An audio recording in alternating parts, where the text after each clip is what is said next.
Eu resolvi que eu vou fazer um vídeo do jogo do poder, né? Eu acho que é uma ideia muito boa para passar para jovens, né? Principalmente para você ter uma noção maior sobre política, sobre o que acontece na política, por que acontecem as coisas na política. Só que também é importante para você entender melhor as ações das pessoas em volta de você, tá ligado? O jogo do poder ele não é relacionado só a pessoas muito poderosas, pessoas pouco poderosas também, inclusive você. Então eu vou dizer como que as pessoas elas decidem passar por cima de tudo que elas acreditam para se manter no poder da situação. E, inclusive isso faz o jogo do poder ser uma coisa muito suja, né? Porque a pessoa passa por cima de tudo, de todas as pessoas que estão em volta dela, de todos os princípios dela, ela passa por cima de tudo para se manter no poder. E é assim que funciona e é isso que eu vou explicar para vocês hoje. Então vamos começar o vídeo aí. Eu queria começar já falando dos políticos, né? Falando do alto escalão do poder. Talvez as pessoas mais poderosas que a gente tem hoje no mundo são os presidentes, os políticos, os grandes deputados e o caralho, né? Porque essas pessoas, elas muito normalmente têm a maior parte da população de um país a favor deles. Então, um país com muita população, como por exemplo os Estados Unidos, que tem ali, sei lá, metade da população dos Estados Unidos é mais ou menos a população inteira do Brasil. Então, se metade apoia o presidente, é muita gente já. Mas o principal, é claro, é as forças armadas, né? São a força militar. Os Estados Unidos, por exemplo, é o país com a maior força militar no mundo inteiro. Então, a pessoa que tem controle sobre essas forças, ela é muito poderosa, com certeza. E é claro, o presidente do Brasil também é bem poderoso. Mas em relação aos Estados Unidos, é bem menos. Porque o Brasil ele tem uma força armada bem mais modesta do que os Estados Unidos. Tem menos população. Tem menos relevância internacional no mercado internacional. Então, por fim, o Brasil tem menos poder do que os Estados Unidos, bem menos. Vamos falar como é que essas pessoas chegaram no poder, como é que elas se mantêm no poder. É o seguinte, uma pessoa ela só vai conseguir chegar nessa posição se ela passar por cima de tudo o que ela acredita, tá ligado? Uma pessoa que vai lá, eu vou me eleger aqui, mas eu vou manter a minha ideia, vou manter aqui o meu princípio de tal coisa. Eu não vou fazer nada para ultrapassar esse princípio. E aí do outro lado, você tem um cara que fala assim, mano, eu quero que se foda todas as coisas, eu quero só o poder. Aí se eu precisar contradizer minhas ideias, eu vou contradizer. Se eu precisar humilhar, sabotar o meu oponente, eu vou sabotar. Aí vai lá esse cara concorrendo com o bonzinho sempre vai perder. Porque se o cara ele tá seguindo um princípio moral, se ele tá seguindo uma conduta ética, se ele tá seguindo, sei lá, alguma ideia, ele tá preso àquilo, tá ligado? E aí você vê pelo outro lado, o cara que tá foda-se pra tudo, ele faz tudo que for possível pra alcançar o poder. É esse cara que vai alcançar o poder. E é por isso que o jogo do poder é tão sujo. Vocês já ouviram falar daquela frase?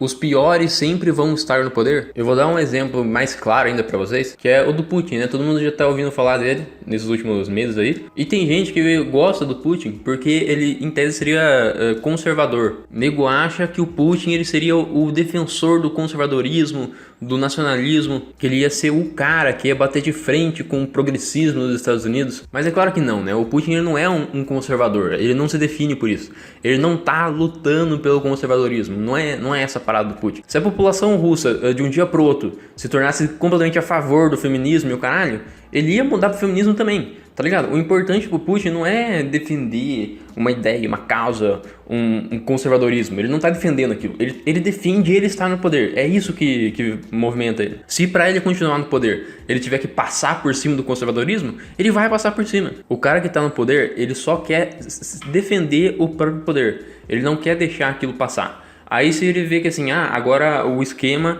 é eu ser de tal opinião, ele vai mudar a opinião dele, ele vai seguir aquele esquema para ele continuar no poder. Ele não tá com uma opinião fixa na cabeça dele, a opinião dele é completamente mutável, dependendo de qual opinião ele precisa ter para continuar no poder. É assim que funciona. Para pra pensar aí, quantas pessoas que já pensaram e falaram de outra forma, que viram o mundo de outra forma, mas depois mudaram a forma de pensar e depois dessa mudança começaram a ter mais poder. Pode pensar aí, você vai encontrar umas 2, 3, 4 pessoas que são pessoas que passam por cima dos próprios ideais para se manter no jogo de poder, para se manter relevante no jogo de poder. Eu vou agora dar o exemplo do Flow Podcast, que é um podcast que surgiu com a ideia de defender a liberdade de expressão, de ser um podcast com pluralidade de ideias, onde qualquer tema poderia ser debatido livremente. Mas com o tempo, conforme eles foram entrando no mainstream e ganhando um poder muito grande nas mãos, 80 pessoas dependendo do projeto, muitos patrocinadores, o Brasil inteiro conhecia, talvez entre os jovens o Flow era o programa mais influente,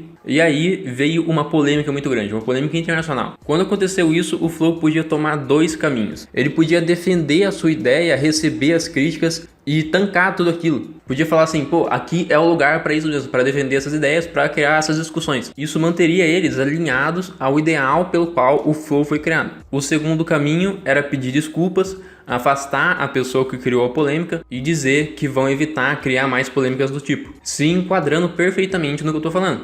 Pessoas que deixam de lado seus ideais para jogar o jogo do poder, para se manter de boa com o mainstream. E hoje é isso que o Flow virou, um podcast comum qualquer. O podcast do Flow e do Podpah é a mesma coisa, só que com vibes um pouco diferentes, mas eles são o mesmo podcast. O Flow não tem nenhuma bandeira a mais que ele vai levantar. A ideia pelo qual o Flow surgiu, ela foi extinguida depois dessa polêmica, porque eles assumiram que agora pro projeto do Flow é mais importante se manter no mainstream, manter aquela estrutura gigantesca que o Flow tem, manter o poder deles, do que lutar pelos seus ideais. É isso que o Flow fez. E agora eles são um podcast mainstream, um podcast comum como qualquer outro. Não que isso seja ruim. O Podpah, por exemplo, é um podcast comum como qualquer outro, só que com uma vibe diferenciada, e eles são o maior podcast do Brasil hoje. E em contraponto também você pode ter podcasts com uma bandeira muito clara, muito bem estabelecida, mas que só alcança um certo nicho. Como, por exemplo, o podcast do Sérgio Sacani, que é um cara que fala sobre astrologia. Todos os convidados que vão lá falam sobre ciência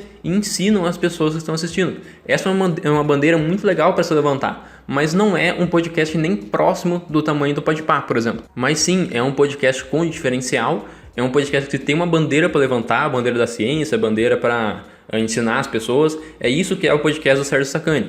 Ele não é o maior, mas ser o maior não é o mais importante nesse caso. É aquilo, né? Tem gente que faz vídeos falando assim, pô, eu tô aqui pra falar a verdade.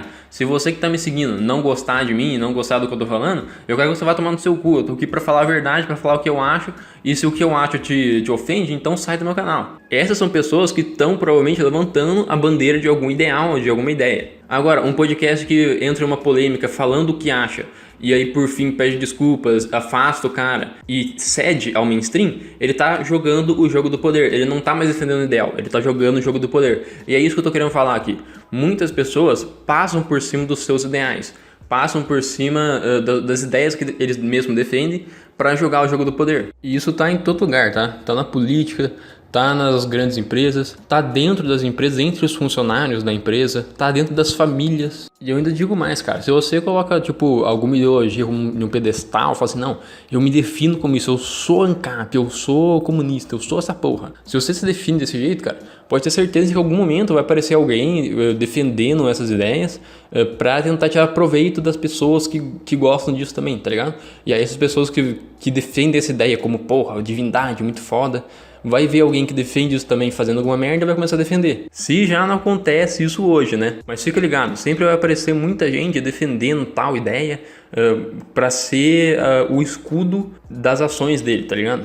Defendendo tal ideia pra ganhar o apoio das pessoas que defendem aquela ideia também, falar, porra, eu tô do mesmo time que vocês. Aí o cara vai lá, é o dono de uma empresa, é o político, é um cara com poder que tá defendendo essa ideia pra ter o apoio das pessoas, tá ligado? E isso sempre tem, cara. E é por isso que eu falo que é bom você não colocar uma ideia no pedestal desse jeito, é bom você não se definir como tal coisa, porque desse jeito você é muito facilmente manipulável, tá ligado? Eu já falei sobre isso em um dos meus últimos vídeos, que é o que eu acho sobre política, o título do vídeo. Então se você quiser ver mais sobre essa parada, eu falei nesse vídeo aí. Mas então é isso, rapaziada. Se você quiser me ajudar no engajamento do YouTube, tamo junto demais. E esse vídeo que tá aparecendo na sua tela é o algoritmo do YouTube que já recomendou. Então é isso, até o próximo vídeo aqui no Costa.